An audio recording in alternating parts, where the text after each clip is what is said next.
근데 이게 이렇게 파장이 오네요. 왜냐하면 LG 에너지솔루션 정도의 그 규모의 그런 태풍은 우리가 한 번도 맞아본 적이 없거든요. 그렇죠. 모든 게 그렇지만 그 어떤 재료도 수급 앞에는 소용이 없어요. 이런 이제 극도의 비관론과 좀 싸우는 연습도 좀 하셔야 되는 거 아닌가. 어떻게 보면 지금은 레디비가 맞아요. 오늘 모신 분은 백만개미 한세구 당주님입니다. 안녕하세요. 네, 안녕하세요. 네, 인사는 이렇게 하는데 안녕하시가 예전 못하고. 그러게요. 이거 미친 것 같아요. 네. 이 생각은 그래도 어느 정도 좀 어려울 것이다. 연초 네. 들어와서 LG에너지솔루션의 상장 이후 수급 문제가 좀 꼬이긴 할 것이다. 많은 분들이 예상은 했지만 그게 이렇게 시장에 영향을 미치는 걸까? 이건 정말 새삼 놀라게 되네요. 그러니까 왜냐하면 우리가 이제 이번에 그 LG 에너지솔루션이라는 이 커다란 태풍, 근데 이게 규모가 우리가 한 번도 경험해 보지 못한 규모란 말이에요. 그러니까 이게 상당한 영향을 줄 거다라고 예측은 했지만 실제로 시장에서 이렇게 일어나는 거에 대해서는 대응이 잘 안 되는 거죠. 왜냐하면 이렇게 엄청나게 수급을 막 흔들어서 요동치는 일이 사실은 없었거든요, 그동안에. 그렇죠. 그래서 이거를 떠나서도 올해 2022년 증시가 그렇게 화려하지 않다는 거는 뭐 다 이미 여러 차례 얘기했고, 어떻게 보면 저는 비관론은 아니지만 좀 조심론자 입장에서 그동안 말씀을 드렸었는데, 뭐 이제 오늘도 그렇습니다. 오늘 아마 2730이 저점 같아요. 이거 녹화 들어가기 전까지. 그러면 제가 생각했던 것보다도 훨씬 더. 그러니까 2800선이 깨질 거라고는. 네, 저는 2800선 정도는 지지하는 그런 조정이 오지 않을까 이렇게 생각했는데, 이건 뭐 저도 틀렸습니다만 제 상상을 완전히 벗어나는, 그러니까 그만큼 이게 시장에 미치는 효과가 실제로 상당히 크게 나타나고 있다, 이런 거죠. 그런데다가 지금 우리 시장 주변의 상태 자체도 이게 이제 뭐 예를 들어서 2년 전 같이 무조건 수요 세력이 굉장할 때는 그냥 넘어갔을 수도 있어요. 근데 지금은 워낙 자체적으로 수급 불균형 상태에다가 이제 이런 수급을 끌고 다니는 이런 요동이 막 일어나니까, 특히 이제 일반 투자가들 입장에서는 어떻게 갈피를 잡을 수가 없으시고, 또 이제 늘 그렇지만 이렇게 얘기 나오면 이제 극도의 비관론이 또 나오지 그렇죠. 않습니까? 지금 2600선에 이어서 2400선까지 나오고 있어요. 그렇게 이제 얘기를 하는데, 저는 이제 뭐 그게 아마 제일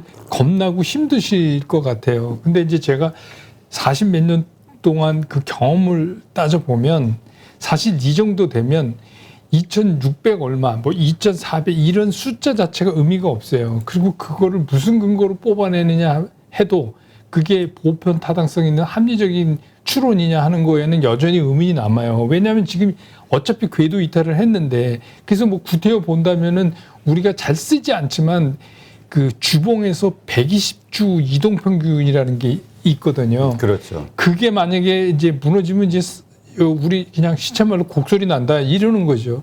그 선을 기준으로 보면 그 위에서 이 시장이 그래도 살아있다면 터닝해야 되는 거 아니냐. 그런 논리라면 한 2650 정도 보는 거가 이제 아마 그런 논리를 배경으로 하는 거고, 그 밑으로 뭐 더 떨어진다는 거는 이렇게 생각하시면 될 것 같아요. 언제나 시장이 우리 생각을 뛰어넘는 그런 하락을 하고 있을 때는 그런 이제 극도의 비관론이 나오게 되고, 사실 주식 투자를 하면서 2020년처럼 아주 화려한 시장이 아니라면은 이런 이제 극도의 비관론과 좀 싸우는 연습도 좀 하셔야 되는 거 아닌가. 그렇죠. 네, 그런 생각이 들어요. 그래서 저는 이제 이렇게 자꾸 말씀드리는데, 아니 뭐 10대 맞이나 12대 맞이나. 그러니까 이제 그게 그거지. 예. 이런 거죠. 지금 많은 분들이 특히 이제 이번 이렇게 하락장을 처음 경험하는 분들 같은 경우는 막 두려운 거라. 그러니까 이게 내 돈이 다 날아갈 것 같은 거죠.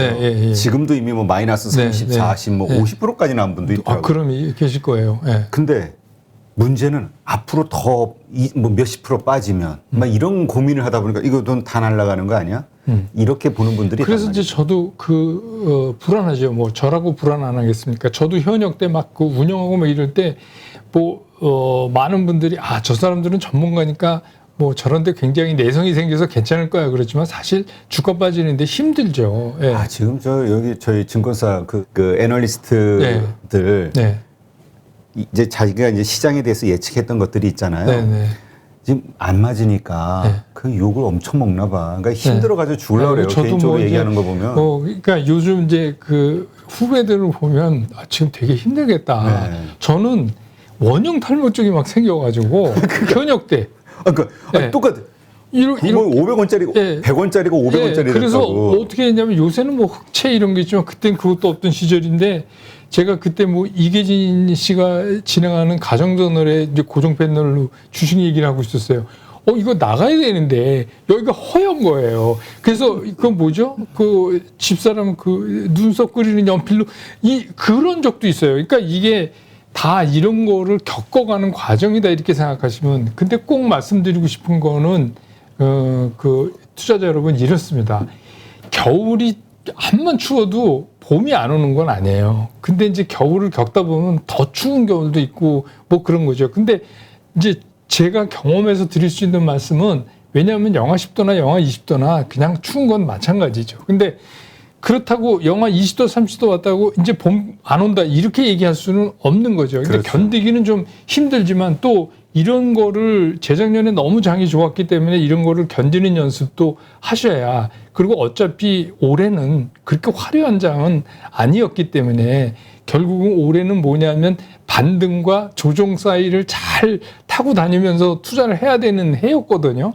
그런데 우리가 생각했던 것보다 조금 진폭이 커지는 거는 모든 게 그렇지만 그 어떤 재료도 수급 앞에는 소용이 없어요. 그래서 우리나라가 갖고 있는 이 수급의 문제점, 특히 이제 LG 엔솔 때문에 지금 이제 이런 것들이 좀 일어나고 오늘도 어젯밤에 진짜 미국 시장 극적으로 정말 드라마틱하더라고요. 사실 그런 주식시장 재밌잖아요. 아니, 저는 사실 우크라이나가 전쟁이 난 줄 알았어요, 중간에. 왜냐면 거의 5% 가까이, 그러니까 나스닥 지수가 5% 가까이 떨어졌다는 거, 이건 정말 옛날 그 뭐 금요일, 맞습니다. 무슨 금요일인가요? 그 뭐 그런 거잖아요. 와, 근데 아침에 일어나 보니까 상승 반전돼서 깜짝, 이거 뭐지? 내가 잘못 보고 있나? 빨간불이길래. 그래서 저도 중간에 이제 잠이 깨서 궁금하니까 미국 시장을 봤어요. 근데 형편없는 거예요. 그래서 미국 얘네들도 이제는 안 되는구나. 이렇게 하고 자고선 제가 한 5시 반쯤 일어났는데 그때 딱 보니까 그때만 해도 좀 올라오긴 있었는데 플러스는 안 났어요. 나스닥 같은 경우도 겨우겨우. 그래서 어쩌 이거 올라가네 뭐 이러더니 그 30분 사이에 전부 3대 지수가 다 플러스로 싹 이렇게 바뀌는 그러니까 참 극적인 건데 이건 이런 것도 있는 것 같아요. 그러니까 그 시장이 우리 정책 당국에서 얘기하는 그 공매도의 순기능 그러니까 왜냐하면 금요일 날 무지 크게 빠졌잖아요. 미국 시장이. 그렇죠. 그거는 뭐 그날이 만기일이니까 파생만 3조 달러였다니까 뭐 엄청나게 이제 더 밀린 거죠. 그러니까 이제 그 밀린데 어제 미국 시장에서는 거기다 대고 하락하니까 막 공매도가 나갔을 텐데 숏이 나갔을 텐데 이게 도니까 숏이 급해지잖아요. 그렇죠. 그러니까 굉장히 빨리. 근데 우리 시장 자체는 공매도에 대항할 세력이 없어요. 개인 투자가가 어떻게. 그래서 선진 증시 가야 된다 이러니까 선진 증시 가야 되는데 하는 문제. 근데 제일 얘기하는 게 그냥 개인 투자한테 그럼 공매도 다 허용하라는데 허용해도 돼? 이게 굉장히 압박받는 거죠. 개인 투자가 입장에서는. 근데 지금 제가 보기엔 뭐 다 허용한 거랑 마찬가지잖아요. 그렇죠. 지금. 근데 우리가 그거를 감수하고라도 선진 증시에 가면 그 안에 공매도 저항 세력이 자생적으로 생겨요.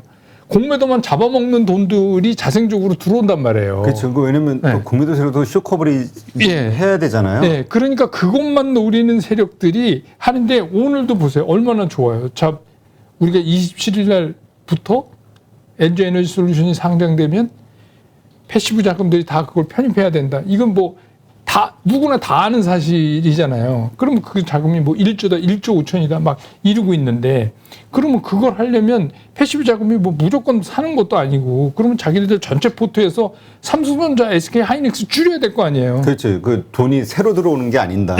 근데 우리가 아는 걔네들이 그거 줄이고만 애들이냔 말이에요. 줄이면서 때리지. 그치. 동시에. 줄이면서 공매도 때려. 그러니까 우리가 받는 체감은 훨씬 더 커지는 거예요. 근데 그거를 리커버해 줄 세력이 우리나라엔 존재하지 않아요. 수급이 약하니까. 네, 수급이 약하니까. 개인뿐이 없어요. 개인이 무슨 수로 그렇게 싸워요. 그러니까 이게 수급이 안 맞으니까 이렇게 우리만 좀 별스러운 시장이 돼버렸어요. 지금. 그러니까 이게 결국은 이게 뭐라고 표현해야 될까요? 그러니까 결국 우리가 걱정했던 게 맞았던 거죠. 이게 그 LG 에너지 솔루션 분할할 때 이거 사실 100조니 뭐 110조니 이게 말이 돼요. 그 LG 화학 그걸 들고 있던 LG 화학의 기업 가치가 그게 안 되는데. 그러니까 저는 이제 기본적으로 이런 생각을 해요. 우리가 왜 주식을 투자하느냐? 돈 벌려고 한다. 그건 맞죠. 그런데 이제 개인 입장에서 돈 벌려고 하지만 큰 흐름에서 보면은 이게 이제 우리가 시티즈 캐피탈리즘이라고 하는 증권 자본주의라는 거 아니에요. 그러니까 자본주의가 뭐냐면 일단 자본주의 국부를 획득해 와야 되잖아요. 그렇죠. 획득해 왔어. 그다음에 뭐냐면 이제 분배의 문제가 되잖아요. 근데 이거를 똑같은 몫으로 나누자 이러면 이게 뭐 사회주의의 이상이고 실제로 똑같은 율로 나누자는 거잖아요. 그렇죠. 그럼 그 율의 매개체로 그래도 합리적인 게 주식이라고 보기 때문에 우리가 증권 자본주의 이제 이런 말이 나온 거잖아요. 그 얘기는 무슨 얘기냐? 아니 100만 주 가진 사람이나 한 주 가진 사람이나 똑같은 율로 나눠야 된다는 거예요. 그렇죠. 근데 물적 분할해서 이거 IPO 이렇게 하면 어떤 문제가 생기느냐? 대주주나 오너는 야 니네 뭐 우리 주청했는데 그냥 잔소리하지 말고 따라와. 이렇게 해버리면 그러면 소액주주는 갈 길이 없어요. 아까 말씀드린 대로 거기 배터리 사업, 2차 전지 사업을 보고 샀는데 갑자기 얘가 딴 데로 나가갖고 얘는 또 다시 돈 내고 해야 된다는데 돈 내는 거 좋다 이거예요. 마음대로 할 수도 없잖아요. 그러니까 이거는 어떻게 보면 우리가 무슨 선진 증시하기 위해서 증권거래법을 위반하고 작전하는 거 그건 때려잡아야 하지만 그렇다고 해서 주가가 4천, 5천 가는 거 아니거든요. 이 풍토 자체가 이게 바뀌지 않으면 그러면 안 하는 거지. 그럼 누구라도 그렇게 할 수 있는 거 아니에요. 그러니까 이제 결국 이게 우리가 이제까지 가열차게 얘기했던 코리아 디스카운트잖아요. 네. 그러니까 뭐라 그럴까요? 이 맨날 그 거버넌스 이슈 때문에. 그러니까요. 이번에 사실 뭐 말도 안 되는 거잖아요. 이 미국 같으면 이거 뭐 집단 소송 걸릴 일이 엄청나죠. 이거 회사 망하는 거죠, 이건. 그러니까 우리는 이렇게 생각하는 것 같아요. ESG 뭐 이렇게 하면 그거는 그냥 홍보용으로 얘기하는 거고. 홍보용이죠, 솔직히. 실제로 하는 거는 전혀 그거랑 관계없는 일이 그대로 지금 그냥 진행되고. 더군다나 이제 그러고 나서 막 이제 볼멘 소리 나오고 여기저기서 얘기 나오니까 이제부터는 물적 분할해서 IPO 하는 거 빡빡하게 타이트하게 관리하겠다. 그런데 뭐 할 놈 다 했는데. 그러니까 이제 참. 그래서 참 답답합니다. 그래서 우리가 이제 뭐 선진 증시, 선진 금융 얘기하지만 이런 게 정리 안 되면 그러니까 자꾸 뭐 미국 시장 갈랜다 하고 잘 알지도 못하는 미국 시장을 자꾸 가시는 거 아니에요. 그렇죠. 왜냐면 최소한 거기는 공정하진 않을까. 그러니까 이런 일은 없지 않냐. 그러니까 막말로 돈을 잃어도 억울한 마음은 안 드는데. 아니면 거기도 뭐 그렇다고 해서 공정하지 않다는 건 아니지만 그 까보면 상당히 거기도 문제는 있지만 그렇죠. 어디나 이제 돈 있는 데니까 그런 일이 발생하지만 거기는 그거를 상당히 균형감 있게 객관적으로 정리한다. 법적으로도 그렇고. 그리고 또 기업 자체가 그런 거에 이슈가 되면 버티기 힘든 거죠. 그렇죠. 뭐 그런 거 생기면 바로 법적 소송 걸리고 바로 공매도 세력 달라붙지 않을까요? 네.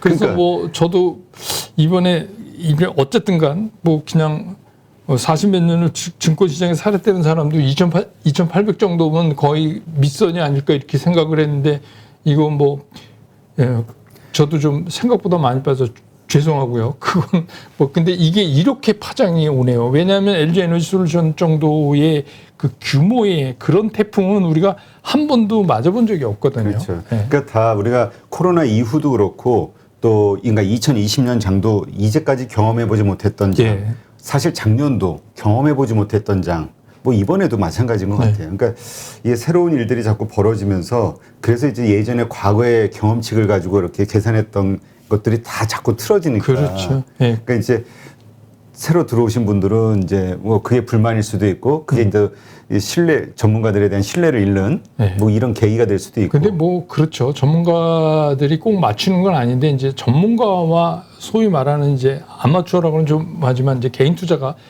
하고 그 차이점은 뭐냐면 잘 맞히는 게 아니라 이게 틀려졌을 때 어떻게 대응하고 전략을 짜느냐의 차이는 굉장히 있어요. 제가 보면은. 그러니까 아마 여러분들이 경험을 많이 하신다고 그래서 그 어떤 사람이 뭐 진짜 어떤 무속인이 엇나간다 뭐 이렇게 얘기하는 거 아니라면 그 뭐 증권업계에서 정상적으로 종사하면 가능한 한 최대한의 예측 추구를 하는 거지만 잘 틀리거든요. 틀릴 수도 있고. 근데 이제 문제는 뭐냐면 그게 틀려서 그 범주를 이탈했을 때 어떻게 빨리 이거를 정리를 하느냐.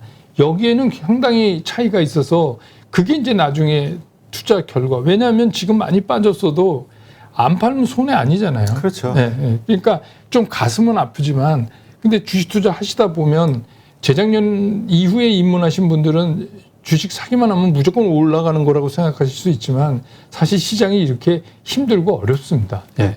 그런 얘기를 하시더라고요. 어느 분이 제가 댓글을 봤는데 주식 시장은 내 피를 흘리면서 싸우는 전쟁터다. 내 피를 흘리면서 버는 곳이다, 돈을. 아픔이 있죠. 그래서 가끔 이런 얘기도 해요. 그 뭐 민주주의는 피를 먹고 피는 꽃이다 그랬는데 주식시장도 결코 이렇게 녹록한 데는 아닙니다. 근데 뭐 어쨌든간 2020년에 이후에 입문하신 분들은 일단 뭐 생애 몇 번 만날까 말까 하는 좋은 상황에서 출발을 하신 거는 좋은 건데 이제 상대적으로 이런 시장에 충격이 왔을 때 더 힘드시지 않을까 그런 생각이 들어요. 네.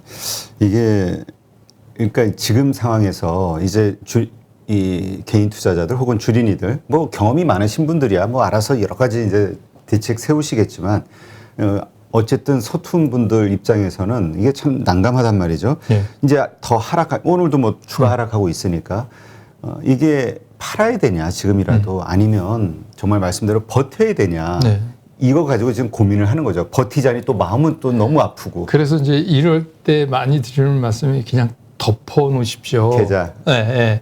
그러니까 이런 거죠. 이제는 그 영역을 벗어나서 무슨 저점을 찾는 것도 하시면 안 되고 저점을 찾는다는 얘기의 뒤에는 무슨 생각이냐면 내가 저점이 되면 살이라 하는 생각이 있는 거 아니에요. 깔려 있는 거 아니에요. 그렇죠. 그러면 매매를 안 할 건데 무슨 저점을 알아서 뭐 합니까? 그런데 이제 이런 얘기 있잖아요. 제가 좀 웃기지만 여러분들 하도 힘드니까 제가 다른 쪽에서 얘기를 드리면 그 비틀즈의 레리비라는 노래 있잖아요. 그래서 거기에 나오는 이제 그 머더 메리가 뭐 테레사 머더 테레사라는 얘기도 있고 아니면 뭐 마리아 성모 마리아라는 얘기도 있고 근데 그게 얼핏 듣긴 그렇지만 상당히 철학적이에요. 그래서 그 자기가 어려움에 겪었을 때 그 위스덤이 뭐냐라고 물어봤을 때 그냥 그 지혜의 말로 그냥 레리비 놔둬라. 그렇게 얘기를 했다는 거 아닙니까? 그러니까 어떻게 보면 지금은 레리비가 맞아요. 그렇죠. 지금은 어설프게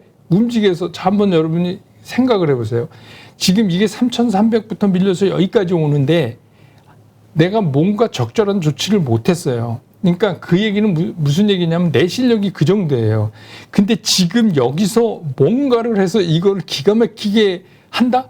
이거는 결국 확률적으로 떨어진다. 그래서 더 뛰어난 고수의 영역이기도 한데. 네, 확률적으로 떨어져요. 그러니까 이때는 그냥 겁나고 뭐 좀 마음은 편치 않지만 이럴 때는 그냥 내버려 두면 제 생각에 한 달 안에 결판 난다. 이게 이렇게 오래 끌 것 같지만 또 지나고 나면 그렇죠. 아무렇지도 않다. 그러니까 우리가 여기 근처에 여의도도 봄 되면 이렇게 지나가다가 어느 날 개나리가 하나 둘 이러다가 한 2주 지나면 완전히 봄이 돼버리잖아요. 그러니까 주식시장도 사실 그래요. 그러니까 그렇게 생각하시는 게 일단은 편하고 뭐 오늘 이거 끝날 때 제가 한 3가지로 압축해서 그러면 이제 행동 강령이라고 그럴까 개미들의 그건 제가 이제 말씀을 드리죠. 왜냐하면 이렇게 말씀드리면 잘 모르시더라고요. 그래서 구체적으로 알겠습니다. 그러니까 일단 현재 이미 손절이라든가 어떤 지금 사실 어떤 대응한다라는 것 자체가 이미 무의미한 영역인 것 같아요. 이거는 손절이 아니에요. 그렇죠. 이건 손절이 아닙니다. 지금 팔면 그리고 그런 얘기 하더라고요. 지금 팔면은 3,000선에서는 아마 다시 사게 될 거라고. 그러니까 더 비싸게 사게 될 거라고. 그거는 아주 주식시장에 그 실증적으로 많이 경험해서 나온 말이에요. 그렇죠. 무슨 얘기냐? 예를 들어서 어떤 분이 자 지금 떨어져서 2,650이 저점입니다. 확신을 가지고 알았다고 하자고요. 그래서 다 팔았어요. 그래서 2,650이 왔어요. 그러면 이론적으로 거기서 다시 사야 되는 거 아닙니까? 그렇죠. 못 삽니다. 못 사죠. 못 사요. 네. 그래서 다시 올라가서 지금 말씀대로 자기가 판 가격보다 훨씬 높은 가격에 살 수밖에 없어요. 그러니까 지금은 그냥 닫고 조금 좀 엉덩이 무겁게 그 수밖에 없다. 네, 알겠습니다.